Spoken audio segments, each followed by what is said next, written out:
All right. Good morning. This is Power Standard 5 practice. Okay.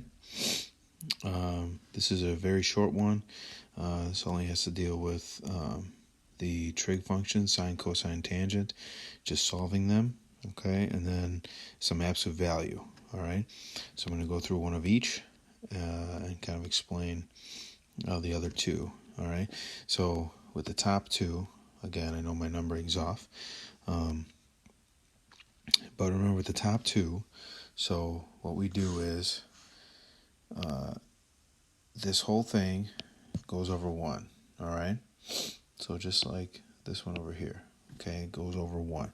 It's kind of like it's proportions. It's the butterfly, all right?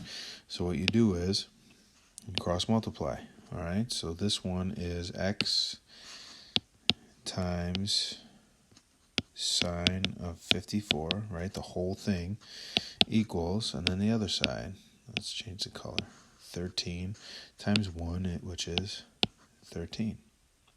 All right. And then since the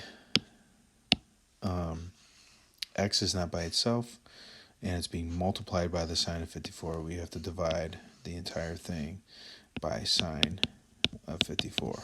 Okay. If we do something on one side, you got to do it to the other side. So we got to divide by the sine of 54. Okay. So then you just cancel that out over there. You get x equals 13 over sine of 54. And then you plug this in the calculator. Okay, so find a calculator. I'm going to use, I have one myself right here. Okay, make sure it's in degrees. So mine says degrees down here. All right, so that's in degrees.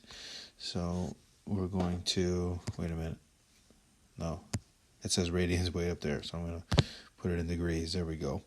Now it says degrees. Okay, so I'm going to clear out and then just do 13 divided by sine of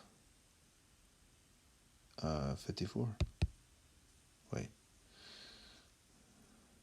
Sometimes with these old calculators, or these different calculators, you got to do it differently. So depending on what it is,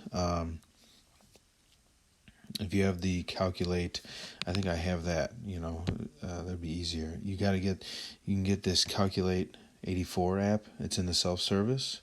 The Calculate 84, it's got the entire TI calculators that we use at school. Okay, so this one's perfect. So if you hit mode, make sure you go down to radian, hit arrow over degree, hit enter, and then clear.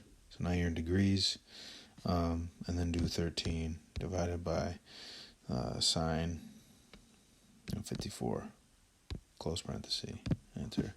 And you get 16.0688. So I'm going to round that to 16.07. Okay. There we go. All right. I think we can do a little split screen if you want for those. So that would work.